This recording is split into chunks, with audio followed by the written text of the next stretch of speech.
বন্ধুরা, আজ অনেক দিন পরে আবার আপনাদের কাছে এলাম বলতে আমি তো রান্নার ব্লগ করব বলে কিছু করিনি আগে। ছেলেটি আমার খেতে খুব ভালোবাসে, মানে প্রিয় আর কি। তো সেই কারণে ও যেগুলো যেগুলো বায়না করতো, খেতে ভালোবাসতো, খেতে চাইতো, আমি বানিয়ে দিতাম। বানিয়ে খেতে গেলে কি হয়, তো ওর যে মা করছো, আমার তো ভালো লাগছে, তার একটা ছবি তুলি। না, দরকার নেই, না ঠিক আছে তুলি না। এই করতে করতে রান্নাও করলাম, ছবিও তুললো, পোস্ট করলো, ব্যাস এসে গেলাম রান্নার ব্লগে। এইভাবে তো চলতে থাকে। পরপর ওর এক একটা করে বায়না খাবার হতেই থাকে আর আমিও করতে থাকি। কিন্তু মাঝখানে বেশ কিছুদিন হলো আমার রান্নার ব্লগ আমার করা হয়নি। রান্না করেছি কিন্তু কোনো তোলা বা পোস্ট কিছুই হয়নি। কারণ ছেলেটি আমার বাড়ির থেকে একটু বাইরে চলে এলো চাকরি সূত্রে। তাহলে নিজেদের খাওয়া দাওয়ার জন্য আর অত গুরুত্ব দিবি, যেগুলো করেছি সেগুলো চলছে ঠিক আছে। আজ আবার হঠাৎ করে আমি আমার রান্নাঘর ছেড়ে আমি এখন এসেছি ব্যাঙ্গালোরে। আগেই বললাম চাকরি সূত্রে ছেলে এখন ব্যাঙ্গালোরে রয়েছে। তো ব্যাস, যেই না আসা ওর বায়না শুরু। মা একই রকম খাচ্ছি, হোটেলে খাচ্ছি, অফিসে ক্যান্টিনে খাচ্ছি, না ভালো লাগছে না, তুমি করো। আজ এটা কাল সেটা করে করতে থাকে। ব্যাস এই করে করে আবার নতুন করে ওর বায়না শুরু, আমারও রান্না শুরু। চলুন, ছেলের বায়নাতে আমি আজ কি রান্না করছি সেটা আপনাদের সাথে শেয়ার করব আর সামনে আসবো, দেখা যাক। বন্ধুরা, রান্নাঘরে তন্দ্রাদি ব্লগে সকলকে স্বাগত। আজ আমার রেসিপি থাকছে ভেটকি মাছের পাতুরি। তো সেটা করার জন্য আমি কি কি নিয়েছি একটু আপনাদের সাথে শেয়ার করে নিতে চাই। এখানে একটা প্লেটে আমি নিয়ে নিয়েছি কয়েকটা মাছ।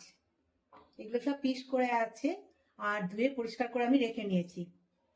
তার সাথে আমি দেব, এখানে আছে আমার সর্ষে বাটা আর পোস্ত বাটা, আর এখানে কয়েক পিস কাজু নিয়েছি স্বাদের জন্য, এটা আমি একটু পেস্ট করে নেব। আমি এখানে পেস্ট করে রেখে দিয়েছি। এবারে মাছের মধ্যে একটু নুন হলুদ মাখাবো। মাছের মধ্যে একটু আমি দিয়েছি নুন আর হলুদ। এবারে একে একে আমি সব মশলাগুলো মাখিয়ে নেব। রান্নাঘরে তন্দাদি ব্লগে আমি তো কন্টিনিউ রান্না করেই গেছি, কিন্তু মাঝখানে আমার একটু গ্যাপ হয়ে গেছে। রান্না তো করেই যাই কিন্তু পোস্ট করা হয়নি সেইভাবে। তাই আজ অনেক দিন পরে আমি আপনাদের সাথে শেয়ার করছি। এবারে আমি এখানে সব মশলাগুলো একে একে সব মিক্সড করে নেব। নিয়ে নিচ্ছি আমি এখানে সর্ষে বাটা, আর দিলাম আমি এখানে পোস্ত বাটা। সর্ষে পোস্তটা খেতে খুব ভালো হয়, গন্ধটা ভালো লাগে,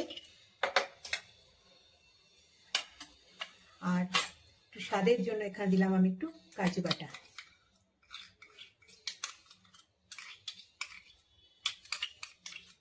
এটাকে একটু ভালো করে আমি একটু মাখিয়ে নেব। এবার এই পেস্টের মধ্যে আমি দিয়ে দিচ্ছি এখানে একটু সামান্য নুন।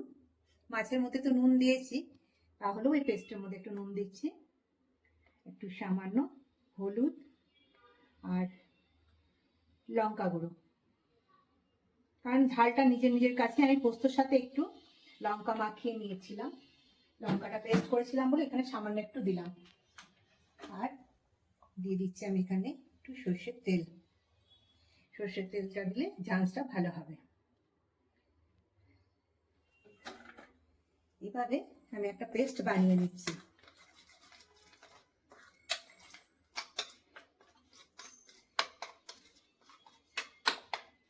একটা খুব সুন্দর সর্ষের ঝাঁঝ একটা গন্ধ বেরিয়েছে।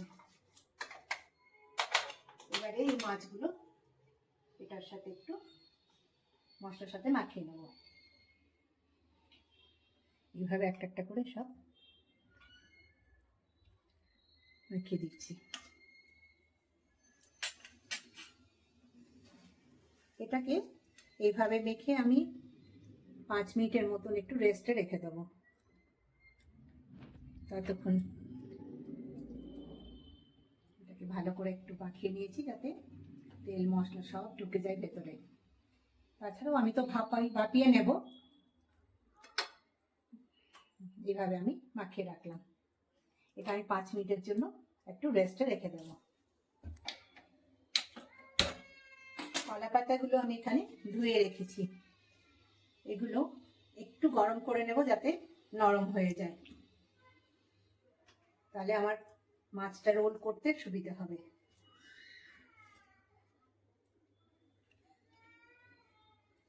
এভাবে একটা একটা করে কলা পাতা আমি সব একটু গরম করে নেব।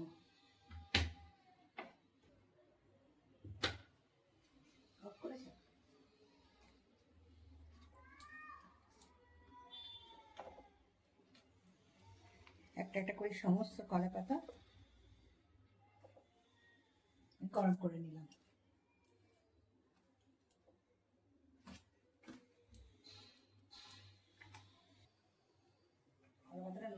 আমি মাছগুলো রেডি করার আগে একটু জলটা গরম করতে দিয়ে দিই। এখানে একটা কড়াই নিয়েছি, তার মধ্যে আমি দিয়ে দিচ্ছি জল। মাছগুলো মরতে মরতে আমার কড়াইটা গরম হয়ে যাবে।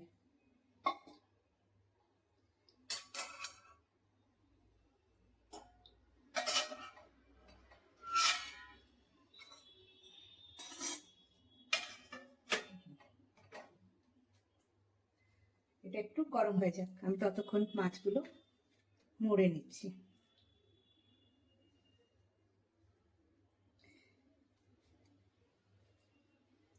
মাছের পিসগুলো আমার একটু সরু সরু কাটা হয়েছে বলে একসঙ্গে দুটো করে দিয়ে দিলাম।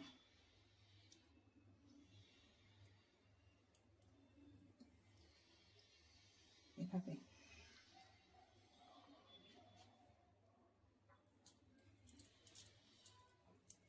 এভাবে আস্তে আস্তে আমি ফোল্ড করে নিচ্ছি।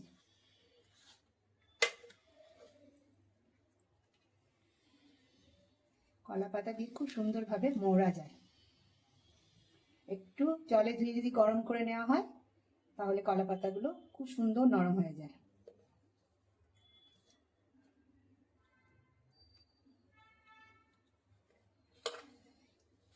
এভাবে একটা একটা করে আমি সবগুলো আগে তৈরি করে নিই। আমার এইভাবে মোড়া হয়ে গেছে। একে একে আমি সব মাছগুলোকে এইভাবে মুড়ে বেঁধে নিলাম। কড়াইয়ের মধ্যে আমি তো জল দিয়েছি, কিন্তু আমার এই থালাটার সাইজটা এতটাই সুন্দর যে আমাকে আর স্ট্যান্ড দরকার হয়নি। দেখে নিচ্ছি জলটা একটু গরম হয়েছে কিনা। জল তো ফুটছে, এবার আমি মাছগুলো বসিয়ে দেবো।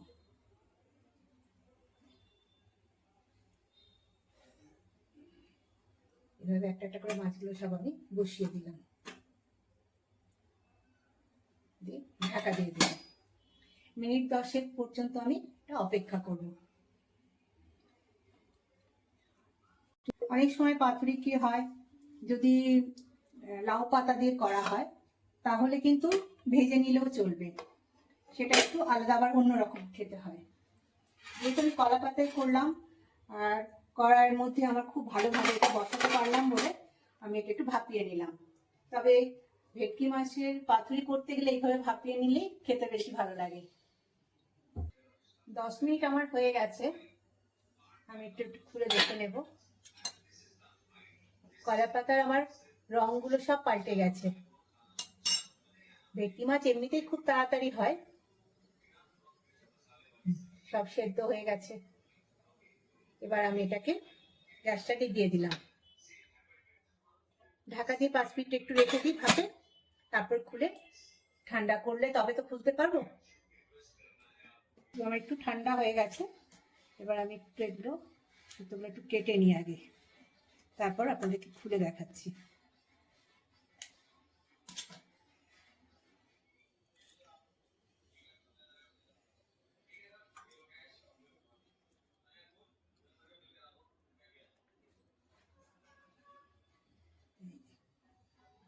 মাছ আমার একদম তৈরি, খুব সুন্দর হয়েছে, যেমন সুন্দর গন্ধ, দারুণ হয়েছে। এই রেসিপিটা আপনাদের কেমন লাগছে সেটা কিন্তু আমাকে কমেন্টে জানাতে হবে।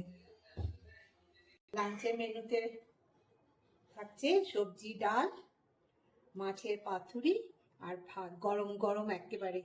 এত সুন্দর গন্ধটা বেরিয়েছে, খোলার আগেই মনে হচ্ছে যে কখন খাবো কখন খাবো।